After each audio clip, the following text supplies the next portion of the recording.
যে অর্থমন্ত্রী জোর গলায় ঘোষণা করছেন যে বিজেপির হয়ে তিনি প্রতিদ্বন্দ্বিতা করবেন না, কারণ দেশের অর্থমন্ত্রী হয়ে তাকে বলার মতো কিছু বলতে দেওয়া হচ্ছে না, তাকে এমন কতগুলো সিটে প্রতিদ্বন্দ্বিতা করতে দেওয়া হচ্ছে যেগুলো শুধু ধর্মীয় মেরুকরণের রাজনীতি করার জন্য তাকে যেতে হবে। তিনি সম্মানজনক ভাবে, যিনি একসময় জওহরলাল নেহরু বিশ্ববিদ্যালয়ের স্কলার ছিলেন, বিদেশে অনেক বড় পদে চাকরি করতেন, সেরকম একজন সম্মানীয় সাথী তিনি দেশের অর্থমন্ত্রী, তিনি এই নির্বাচন থেকে সরে দাঁড়িয়েছেন। তার স্বামী কি বলেছেন?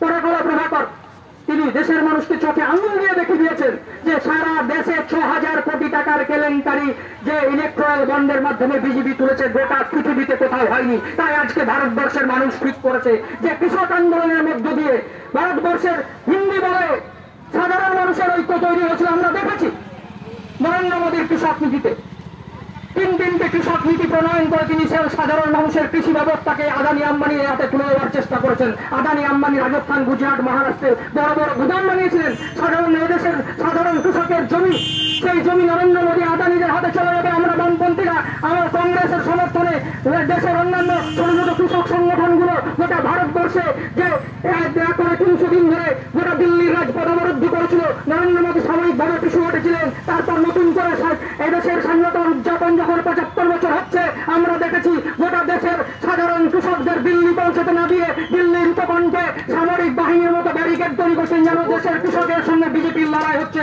দেশের কৃষকের সঙ্গে নরেন্দ্র মোদী লড়াই করতে চাইছে।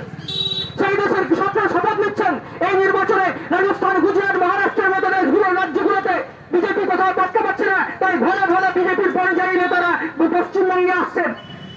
আমাদের লোকসভা কেন্দ্রে আপনাদের ঘরের পাত্রী মিল্টন রশিদ, যিনি সুনামের সঙ্গে হাসন বিধানসভা কেন্দ্রে ৫ বছর তার দায়িত্বভার পালন করেছেন, সেই মিল্টন রশিদ আমাদের কাছে ভরসাযোগ্য, আপনার কাছে পরিচিত।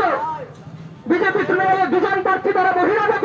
আমরা মানুষকে ভাবতে বলবো, যিনি যে একজন লোকসভার প্রার্থী, একজন লোকসভার সাংসদ, যাকে আপনি সব সময় সর্বক্ষণ আপনার পাশে পাবেন, তাকে ভোট দেবেন নাকি পরিযায়ী প্রার্থীদের ভোট দেবেন?